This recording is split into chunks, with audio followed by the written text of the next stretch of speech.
Veteran Trash Talk, we actually vet our sponsors. We don't just take their money and run like a Butterbar lieutenant lost on the land nav course. Are you finally ready to plant your flag and claim your territory? Maybe it's time to use that VA loan to buy a home. Or hell, maybe you're looking to refinance and put some extra cash in your pocket for more questionable life decisions. Either way, the Veterans Mortgage Source, powered by Canopy Mortgage, has your six. Look, buying a home or refinancing can feel like getting overrun on a bad op. Chaotic, confusing, and full of obstacles that make no damn sense. That's where Corey and his team come in. They're like the QRF of home loans, ready to pull you out of the chaos and guide you to the best program for you. And trust me, they'll answer all your questions. Yeah, even the dumb ones. Whether you're a salty vet or fresh out of barracks still trying to figure out where your TA-50 went. Great service, solid rates, and a team that actually understands the military life. That's why all of us here at Veteran Trash Talk trust them to do right by every veteran in their family. Ready to lock it in?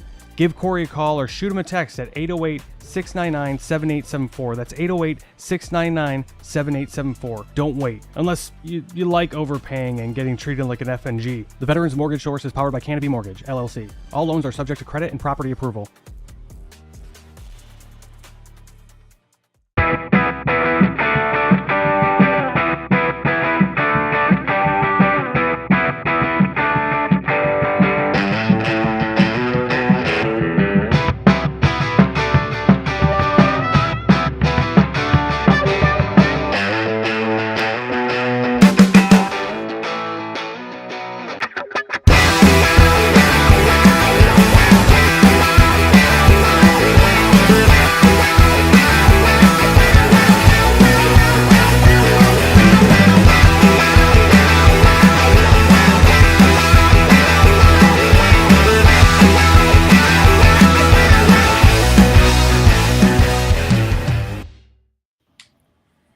Hey, what's up, Mental Health Nation? Hope everybody's having a great Wednesday. Super glad to be back on Wednesday.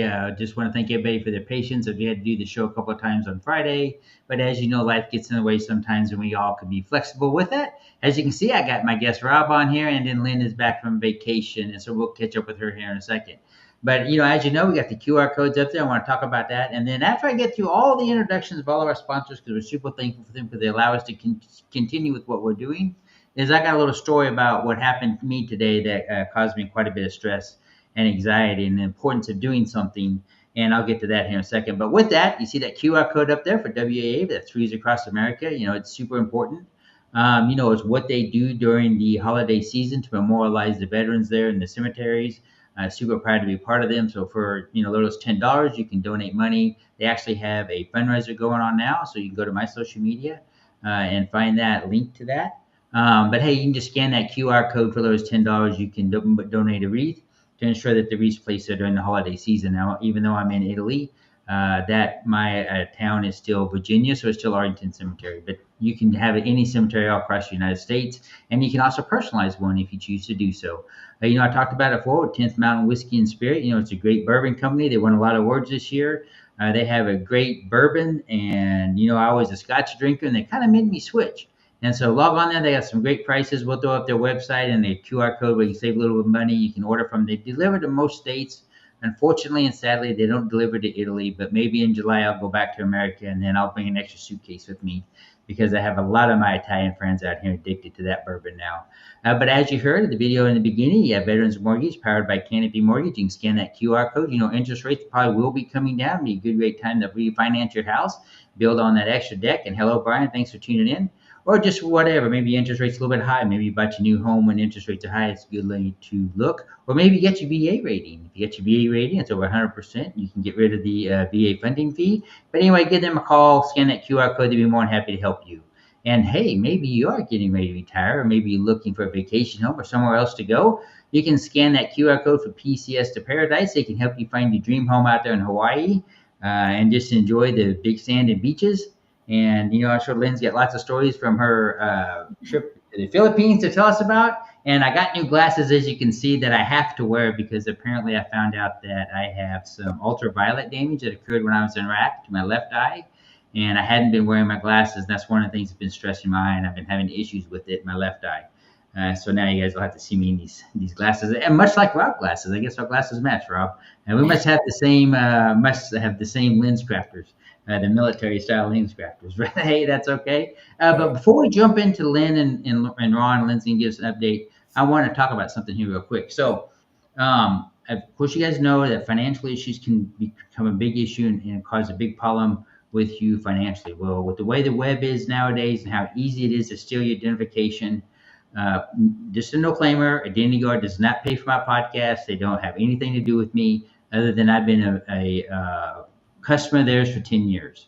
And I've been paid monthly for Identity Guard for a long time when my identity was stolen 10 years ago. So I've been through this before. Anyway, long story short, I get a blip that my credit score had dropped by 80 points. I'm like, my credit score dropped. My credit score's always really high. I couldn't figure it out. So I log on and I'm going through everything. You can pull all your credit reports. Identity Guard allows me to pull, Experian and TransUnion and all that. And as I'm doing it, a loan pops up that I don't have a loan with.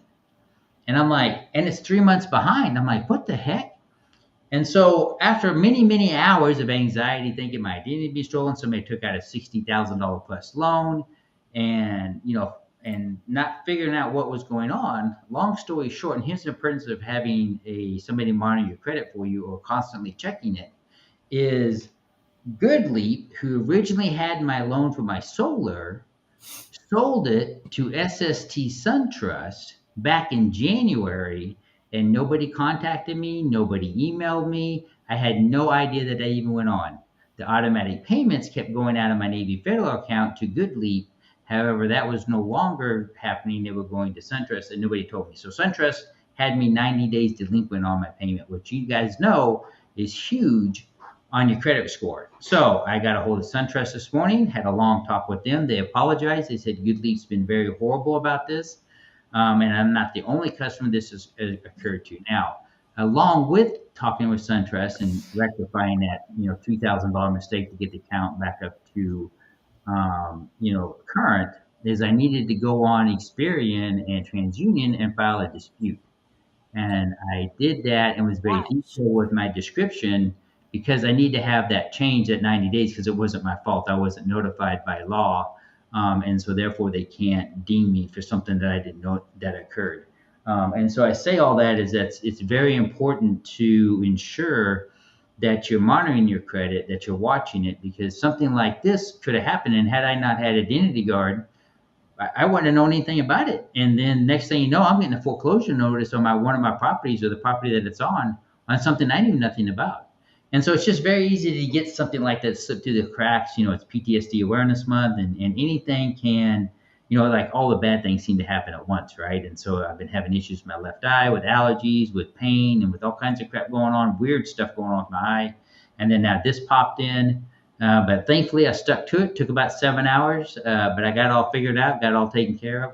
And so I just want to say that it's really important to keep track of your financials and keep an eye on everything. And enough with that. I want to hear all about Lynn's trip. I know Lynn just took a nap. She just flew in from the Philippines. She got stuck in Taipei, I think, or Thailand. But she made it in. What a trooper! She woke up for a nap to be on the show today. And Dan, thank you for that. But I'm going to turn the show over to you now before we fall asleep again.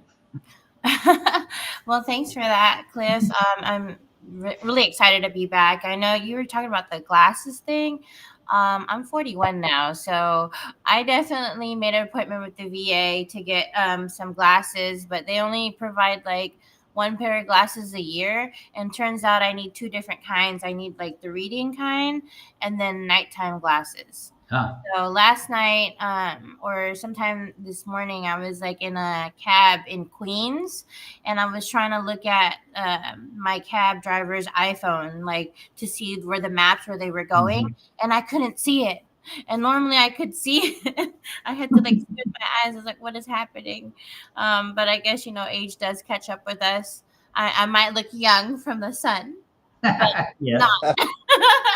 Well, one thing with mine that I didn't realize is that I have 20/20 vision, 20/15 vision, Same. and I can read without glasses. But what the doctor was telling me is that my glasses are not just for reading; they're correcting issues that I have with my lenses because of the ultraviolet damage that I didn't know I had before. And so by me not wearing glasses, I was actually stressing my eyes out more that I just didn't realize.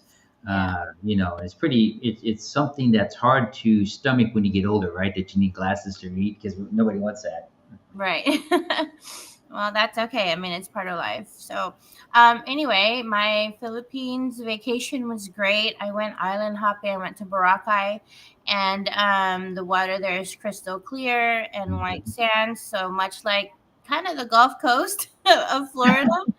um if you've ever been there. So I was telling my dad, I was like, oh, this looks just like Navarre or Destin or Panama City Beach, like that area, except that there's mountains. There's Yeah. mountains, and then there's several different little islands around there. And so we did like a little like a little boat tour, a little small charter to go around to the caves and snorkeling. And then we also did a sunset cruise, and it's actually really cheap. It was $17 per person. Wow. Holy Yeah, smoke. yeah, $17 per person, because 55 pesos, Philippine pesos, is one of our dollars, and like their pesos go a long way, a very, very, very long way. So $17 per person for a private charter, and then we had like lunch on the beach. Um, which is really great. I think for like $100 you can feed like 8 of us with a full spread, full Holy spread of smoke. food. Yeah, it's great. It was it's one it was so nice. Um, but of course, now I'm back. So, but I spent time with my dad and my family out there. I was there for a good 2 weeks, and they are 12 hours ahead of us, so they're in the future. Yeah. I went back into time coming back. So right Yeah. now, So they're only 6 hours ahead of me. yeah, it would be about 5 a.m. there. Yeah. So me waking up is like almost like waking up from like from a couple hour Yeah. nap. So yeah. But that's it. I'm excited to have my friend Rob here, and Yeah. I'm excited to hear his story. Yeah. So that's enough about me. So if you guys don't know, Rob's going to introduce himself for in a little bit, and I'll let him talk about his service and what he's done. And before the show, Rob and I was talking about we've got similar issues and similar things, and I think the EDW, and I'll let you, or EDM, sorry, that you're going to talk about. That it also helped me when I was going through the TBI clinic. So when I read about you and read your story when Lynn shared it, I really felt that it was so important to talk about, because I think sometimes people don't, buy into that or believe into that. And I'm going to say enough about that, and I'm going to let Rob. I'm going to go ahead and let you introduce yourself to everybody. And hey, listen, just for the viewers out there, you're going to see Lynn and I look down from it now and then. We're not ignoring Rob.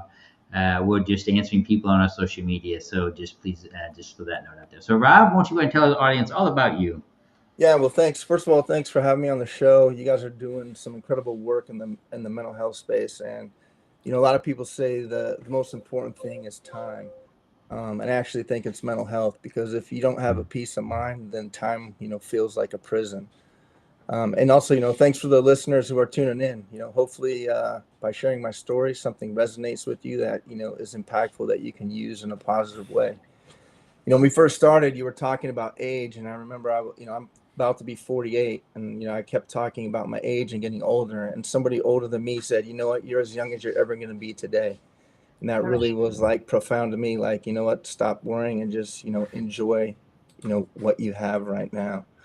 And to your point about EDM, to be honest with you, it wasn't even something that even registered on my on my radar. But bottom line up front, who am I? What I do? I'm a retired U.S. Army Special Forces officer, also known as Green Beret.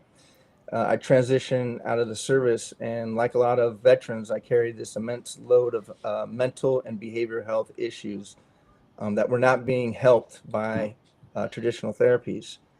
Um, and so I ended up finding healing and purpose in a place that I wasn't even looking for. Found it by accident. EDM festivals, not just music.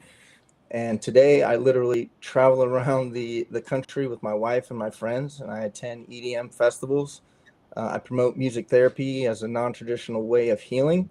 I support veterans. I also started coaching men with the sole purpose of sharing my lessons learned to improve others' lives.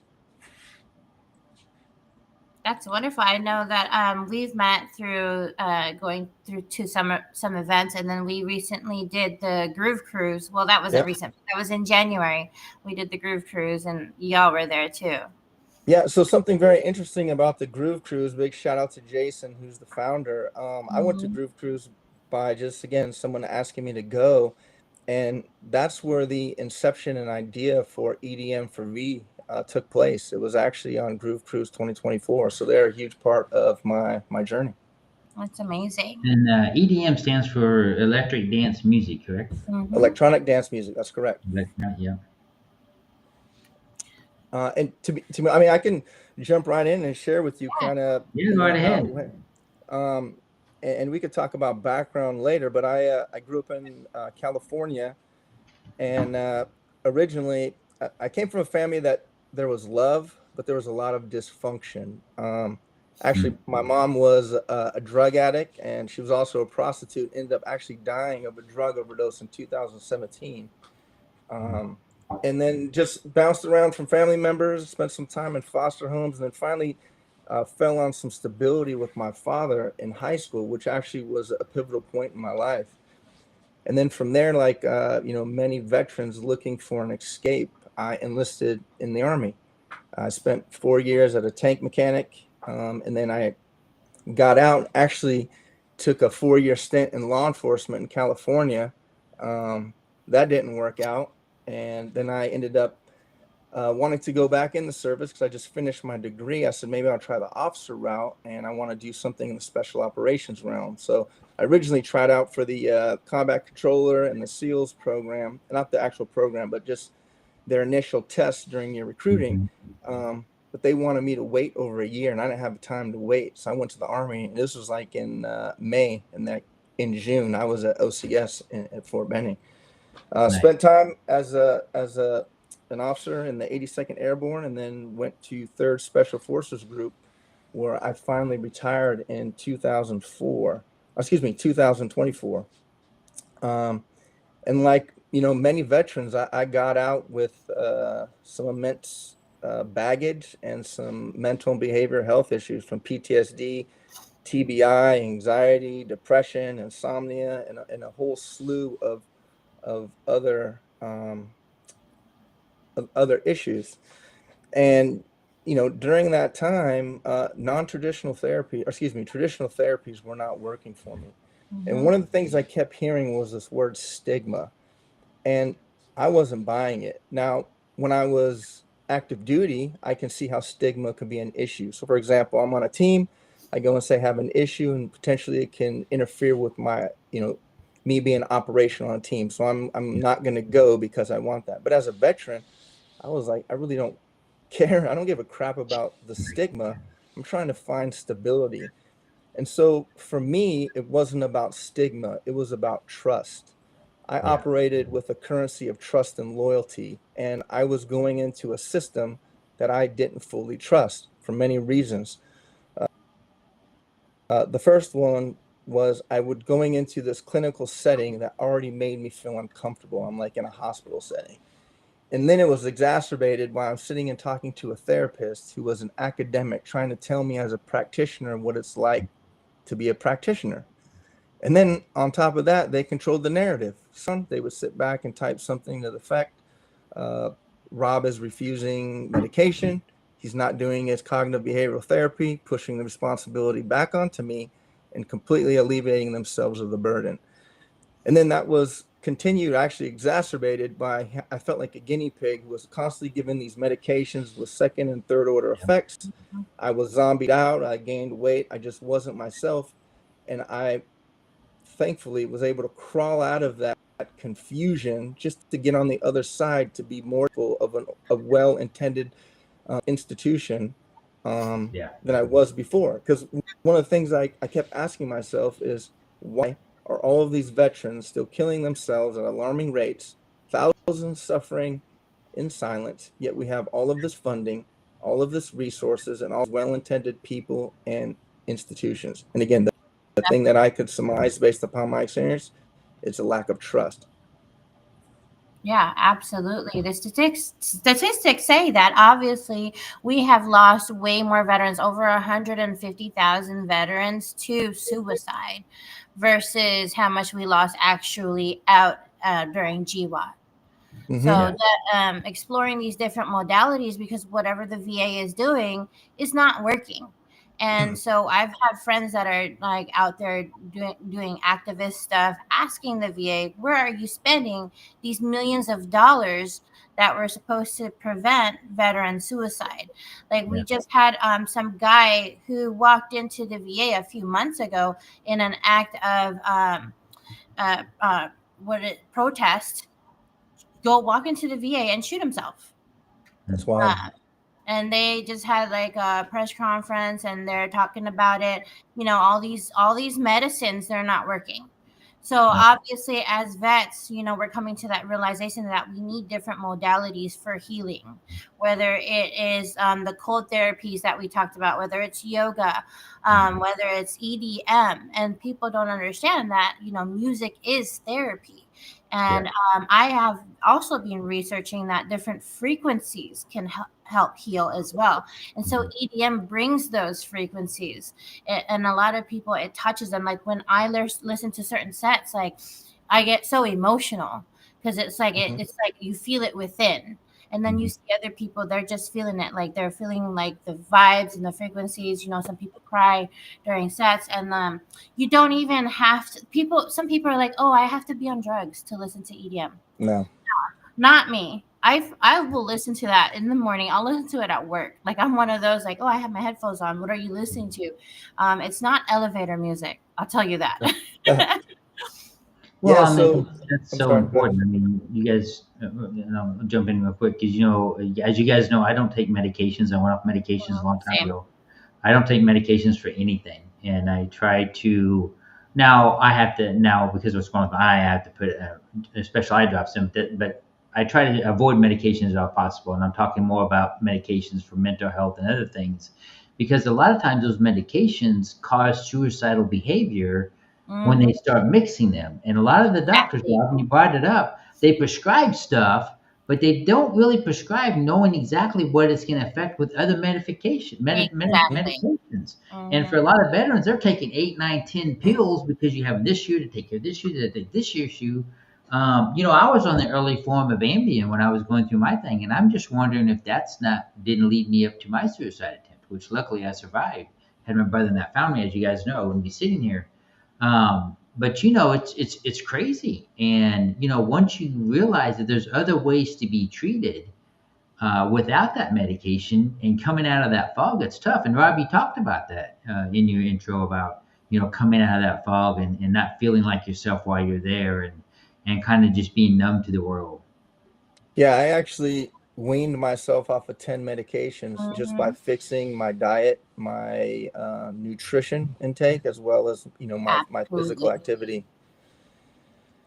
But yeah, so when I got out, and I even though I retired honorably, I got out on some very unfavorable circumstances. Actually, in a week's time period, um, let me back up. I was actually a very good leader. I was a terrible example, and because of that, I ended up with a lot of investigations and query, and actually ended up with a court martial. I actually spent some time in Leavenworth for a while to come back and retire.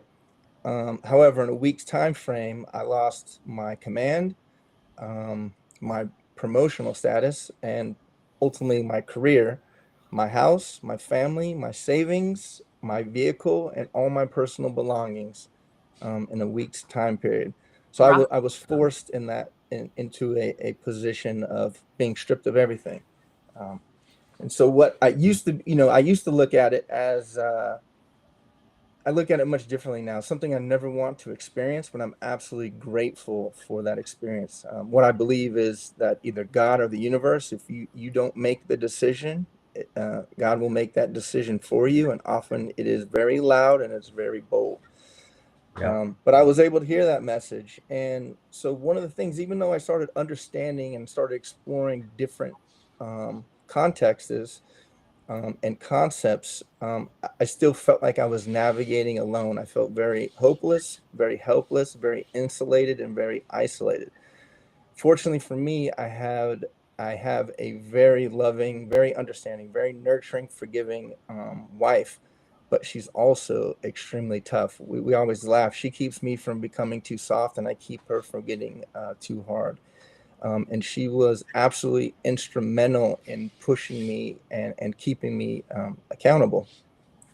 Because of that, I don't just love my wife, I actually like her as a person, and I enjoy spending time with her. And so while we Yep, were that's going out important. and yeah, I love I Tay. was, She's an amazing uh, person. she's great, absolutely great, very blessed. Um, we would we were looking for things just to distract us and just kind of an escape, whatever that was. I was still drinking very heavily. I mean, we laugh about it now. I would drink a bottle of Jameson before I even left the house and be perfectly functioning. I didn't have any of the negative consequences. I don't get angry. I don't turn into a jerk. I don't even get hangovers. Yeah. And that might just be some of my Irish heritage. Either way, you know, I truly believe, if a man doesn't have purpose, he will chase pleasure. And I did all of that. Um, and looking for an escape and a distraction, my wife came to me in 2022 and was like, "Hey, will you go with me to EDC Orlando, a 3-day music festival out in Orlando? It's a big festival." And I grew up in Cali, so I knew the underground rave scene from the 90s. And then my first duty station was Germany. And so I got techno. And I remember telling Tay, I said, "Listen, Tay, I do not want to listen to house and techno for 3 days and deal with a bunch of kids high on ecstasy." So I was already going into it with a negative. However, like I said, I actually enjoy spending time with her. I said, "Listen, I'll go with you. I will facilitate your fun and just kind of just, hang back." And I went, and I was actually utterly surprised. First thing I noticed was the diversification of the music. Um, yeah, I don't mind house and techno, but once I found dubstep and found bass, I Mhm. was like, "Oh man, this is my frequency. This is my crowd." Right. Um, and then about a year into it, well, that became our thing. That's how I connected with Tay. That's how we spent quality time. And so I said, "Okay, this is our thing." We started going to events, festivals, meeting people, developing this network. And about a year into it, I started finding it extremely therapeutic. I'm having personal and emotional breakthroughs that far surpassing traditional therapies. So I'm one of those people that always ask why. Why am I having these breakthroughs? And so this is what I've theorized. The first thing I was concerned about was the crowds. I was concerned that I was going to be overwhelmed by all of the people. My hypervigilance and anxiety is going to be through the roof. So that's actually one of these things. So this is a schmog that I've had for 15, almost 20 years. I've worn all my deployments, kind of gave it a new life. And I didn't even realize it until someone brought it to my attention. I started using it as a grounding technique. I'm like pulling on Oh, it when I get anxious, all that anxiety, it's energy and it has to go somewhere. So the thing I was actually concerned about, all of the crowds actually um, didn't cause anxiety at all. So again, I'm asking myself why. And what I realized is a lot of our stories as veterans, they don't repeat, but they rhyme. And one of the phenomenons I found is I'm talking to, former teammates and friends of mine. I'm like, why are all these veterans, highly trained, highly educated, very capable and experienced, just stagnant in real life? And what I surmise is regular life is so mundane and boring. It doesn't even like tickle your um, it doesn't even stimulate you for anything exciting. And we crave that stimuli. And I also believe that's why a lot of us, choose high risk behaviors because they're fun. Or not fun. They fulfill that stimuli. they tickle It's my fancy. exactly. You go, why in the hell is, a friend of mine with no lights on in the middle of the night driving 140 on a motorcycle in and out of traffic, because he's craving that stimuli.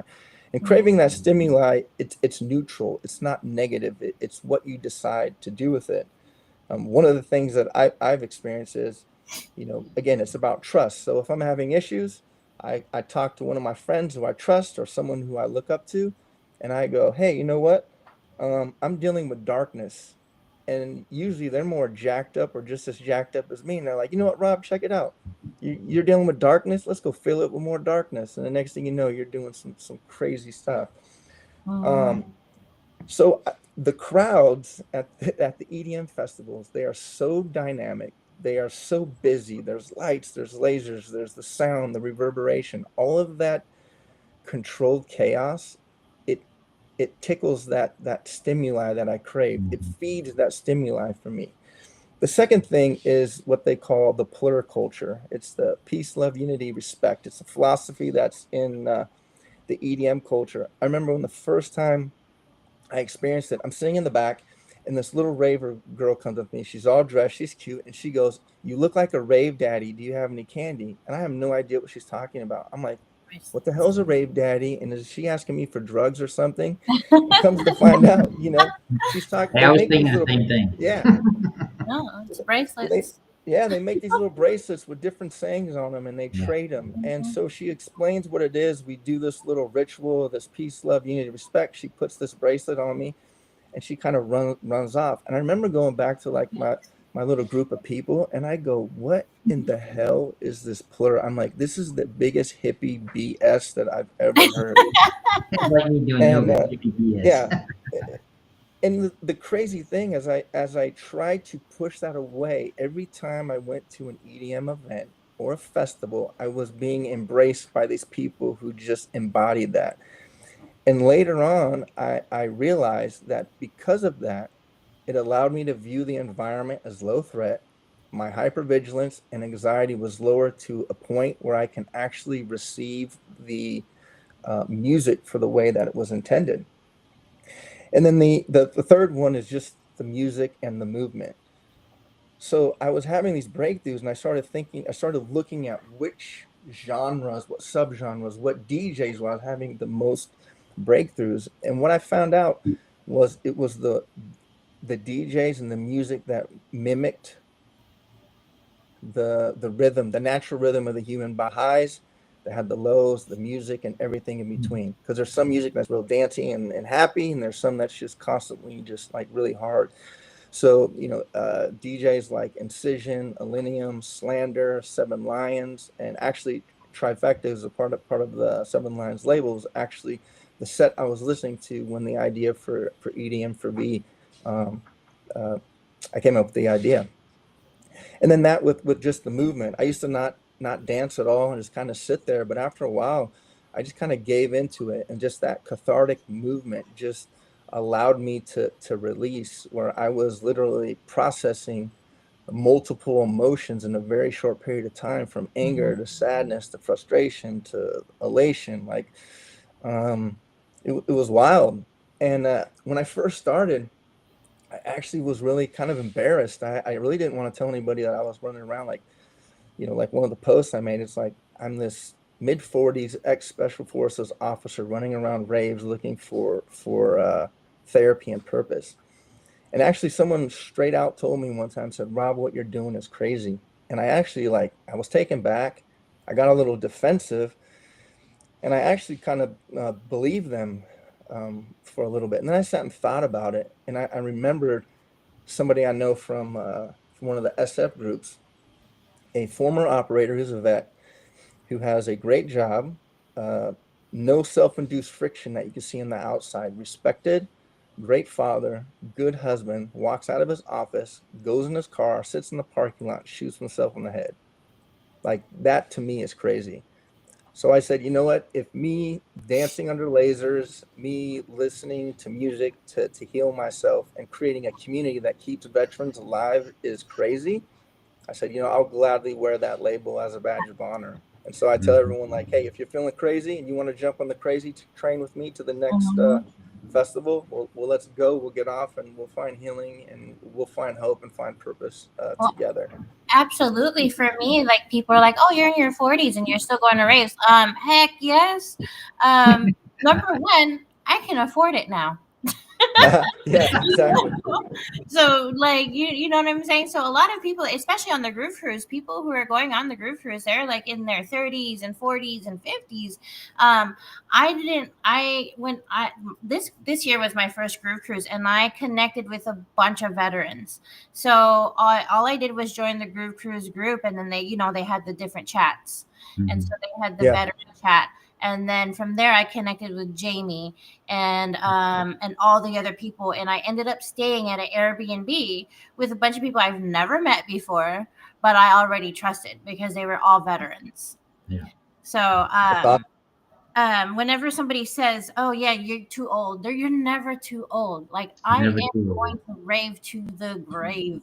Okay. Well, let me tell you this, Lynn. The next time someone tells you're too old or you don't belong, go look up some of the most popular U.S. based and international DJs who are still touring and still Oh relevant. yeah, I mean, look at Carlton, absolutely. like 61 years old. Cascade Tiesto's is like what, 55. Like, are you kidding me? 50s? Yeah, Exactly. Absolutely. And a 40s. lot of the artists are like our age or older. I Yeah, mean, we started this shit in the 90s, yeah, right? 100%. That's right. 100%. So, And you know uh, what? Here's the other thing. You're never too old to find connection, to find healing, or to start absolutely. over. You Yeah. know? I talk about it all the time is that, I've been here in Italy for a little bit over a year and 4 months. And, I'm one of probably the only American that works in an Italian restaurant in the kitchen cooking. And in the kitchen, they don't speak English and I don't speak Italian. But I've been working there about 8 months now and we figure it out. And as somebody who I'm 55, I'm not afraid to jump in the middle of it and try something new. And it's no different with the rave stuff. You just got to find something to change your mentality of what's working because what you've been doing in the past ain't working. And don't be afraid to go down that path. Lynn and I talk about this all the time is it's easy to keep going down the same path, but you're going to get the same result. Right, Rob? And you have to learn to go Yeah. to a different path and going to a rave and having a little girl come down and sit next to you and say, "Hey, about this, that, and the other," and you not knowing, she asked for drugs, she's doing this, and then you find out that it's completely opposite of that. Just made it fun, and I think the more that us veterans who go out and have been through hell and back, right? And I've been through hell and back many times, and so as many of people listening and people, Lynn and Rob, you have too. Once you find that area that you can go and decompress, or you can go and let loose, you can go and open your mind, you can go and see things differently, is so very important. And it doesn't matter what it is, going to raise, working in an Italian restaurant, whatever it is, it doesn't matter. But just don't be afraid to do it. And sometimes that's too afraid. We talked before the show started some, Rob, and I wanted to talk about it again because it's important. Because as you're going through recovery, sometimes when things become too calm or too, what did we say? Stable? What were we saying before the show? I Stable. forgot. Yeah, we use the word stable. Once things become too stable for me, sometimes that makes my anxiety level go way up. And I don't know why that is, but it was very hard for me to retrain my brain that just because something good is happening doesn't mean there's always going to be something worse happen if I'm going to enjoy this moment. And that was so hard for me to change that mindset. And it's ridiculous, but it's hard. Clifford, you want me to give you what my hypothesis is about Yeah, that? absolutely. I struggled with that same thing, and this is what I surmise. As veterans, especially those who were in the GWAT, we are so comfortable in ambiguity that we thrive in chaos. And I think that chaos, we're so comfortable with it that we artificially replicate that in our lives because that's our comfort Yeah, zone. It sounds yeah, counterintuitive, but I didn't really realize that until I moved in with my wife. I had a house that was clean, organized, peaceful. There was no tension. There was and I was absolutely anxious. And I realized, holy smokes, like I have an issue that I need to change my mindset. And we did talk about that earlier. And I could not grasp the concept of changing my mindset. And what was a big help to me was taking what I already knew from the military and translating that over into my regular life. Um, and that was just, it was extremely helpful. And in this case, I realized that what behaviors that I was using and actions were not helping me anymore. They were very beneficial for survival, but they weren't helping me to thrive. So for me, with a tactical mind, I said if I was doing the same action, a TTP, technique, tactic, procedure, and the enemy countered that, and now that TTP was no longer good, which we call burnt, I would not continue tactically utilizing it. Matter of fact, my guys wouldn't allow me to. So I thought to myself, if that's true in tactics, then why the hell am I continuing the same behaviors and actions in an environment where survival is no longer necessary, expecting to get better? And really making that connection allowed me to make that mental shift much easier for me. Yeah, that's a very good point because it's a hard mental shift to take, and I think for a lot of veterans out there, they still struggle with that, and it's so very difficult. You know, the only thing that in our life that we can control is our mind and our thoughts, and yet we allow our mind and our thoughts control us. And you know, it's really silly how crazy the mind can take you down paths and areas that you don't even can't even fathom or imagine why you're even going down it. You know, and I talk about this a lot is if you're sitting in that room and you're having those thoughts and that circle keeps getting tighter and tighter, get up and leave the room. Go for a walk. Go do something different. Don't just stay and sitting in that room. Go listen to your favorite song or go, you know, like what I've started doing every night, and I've done it for 2 months now, is I walk a 5K every night before I go to bed. And it's just going outside here in Italy. Of course, it's almost midnight here. You know, it'll be about 12:30 by the time I get out and walk, and 1:30 when I get home. Because I just take my time. I'm not walking for fast. I'm not walking for anything. I'm just out there enjoying the quiet, and that has been so relaxing to me. Where before, after the podcast or at night, I would have a drink. So I replaced having a drink with walking, and it's been pretty amazing. Just doing something different. Yeah, physical activity, whatever that may be. You know, the three things I always tell people. I don't tell you what to do unless you're stuck. I say just focus on what I call the iron triangle. That's physical fitness, your nutrition, and then positive mental stimulation. You know, Yeah. putting good things in your head, and that's surrounded also inside that triangle, the environment. You know, where you go, who you hang out with, who you socialize, your friend group. You know, that entire thing.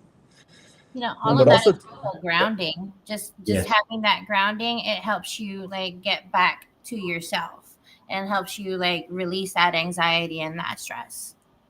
yeah, You know, absolutely. PTSD out there was talking about getting crazy thoughts, and that that's okay to have those crazy thoughts. We all get them. It's just how you manage those thoughts when they come in. But hey, as we close this up, Rob, I want to thank you one for your service. I want to thank you for all that you did. I want to thank you to coming on the show and telling your story, and not necessarily the good parts of your story. There's parts of that story you could have easily left out, but you chose not to. And I want to thank you for that because I know you helped somebody out there. Absolutely. Unlike you, my retirement out of the military wasn't my decision. It was decided by somebody else who didn't like the fact that I spoke up about mental health. And I chose to help soldiers over my career, and that cost me my promotion to W5. But that's okay, because like you said, when one door closes, another one opens. And Yeah. things have been much better since then. I've helped a whole lot more, not only soldiers, but also veterans out there since I was retired. But hey, with that, I want to thank everybody for tuning in. We'll be back next Wednesday. We have a great guest on next Wednesday. They just have a new movie out. I forget what it is, but I'll throw an advertisement out there. But hey, just like I said early on, you get Reads Across America. You can scan that QR code for the lowest $10. You can donate and ensure a wreath is placed on the veterans' tombstone during the holiday season. You can also have that memorialized. Hey, Brian, thanks for tuning in. And I noticed that you said something about poop. Was that the Pope pooping when you said holy poop?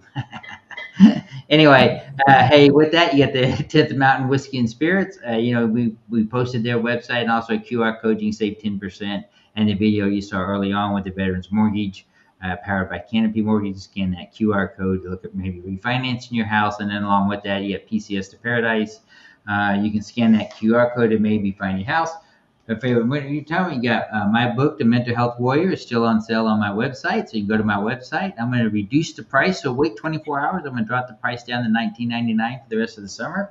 I'm going to do that either probably tomorrow because it's midnight now, but tomorrow I'm going to drop the price down. So wait and order that book tomorrow. If you order it through my website, I'll personally sign it and get it sent out to you.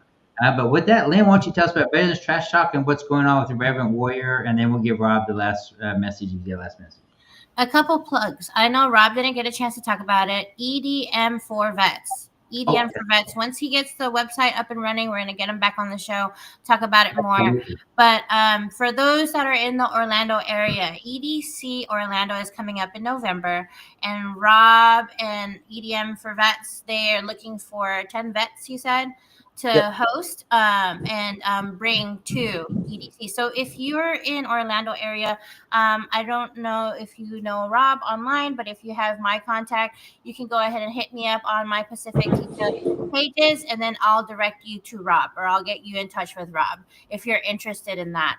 As far as Irreverent Warriors goes, I have my my hikes. My Ruck March is coming up in July 11 and July 12. So July 11 is our first friends and family outing. It's the very first time we're going to allow friends and family to come do our little Ruck March. It's going to be a little 5K, and it'll be a Friday night. And then Saturday night is just vets only, which is going to be our traditional silkies for Saturday, but it's going to be at the evening time, so it's not going to be as hot because it is Florida. So that's going to be here in Jacksonville. If you're in the Florida area, South Georgia area, or if you want to come down, come to Jacksonville for our event. It's going to be a great healing event. And again, our mission is we bring veterans together using humor and camaraderie to improve mental health and prevent veteran suicide.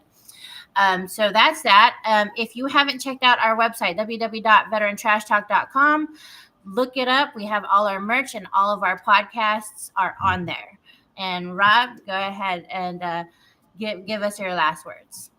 Yeah, well, thanks for having me on the show. The best way to get a hold of me is through Instagram, EDM for V. And this weekend, if anybody's out in the Denver area, I'm going to be going to my boy Jordan Savage. He's a fellow Green Beret who just recently retired, turned bass DJ, plays dubstep, and he's going to be headlining at Temple. And also, look around. There's a lot of other veteran DJs that are out there. You have my boy Kess, who's out of Tampa, and then his wife Shannon, who owns Fit to Rave. You have Rolo in Detroit, Romeo in Orlando, and then my boy DJ Basilino, who's out of Miami. Every time I go to an event, I keep running into more and more vets, and actually that was the reason for creating this organization. There was not a space that brought us all together. And so like I tell everybody, one, you don't have to be a vet to be a part of it. We embody the plur culture of inclusiveness. But like I tell all the vets, this is not my organization. This is our organization. So what you put into it is what you get back. Absolutely. And again, thank you so much, Rob, for joining us with the show. And Cliff, you can go ahead and close us out. Yep, and thanks everybody for tuning in. Just remember that it is PTSD Awareness Month this month, and we are our brothers and sisters keepers. So if you had that friend or family member or a fellow veteran that went quiet or acting a little bit different, hey, give them a call, give them a text, see how they're doing. It's always good to ask that follow-up question. But hey, with that, we see you guys next Wednesday. Have a great, wonderful week, and thanks for tuning in.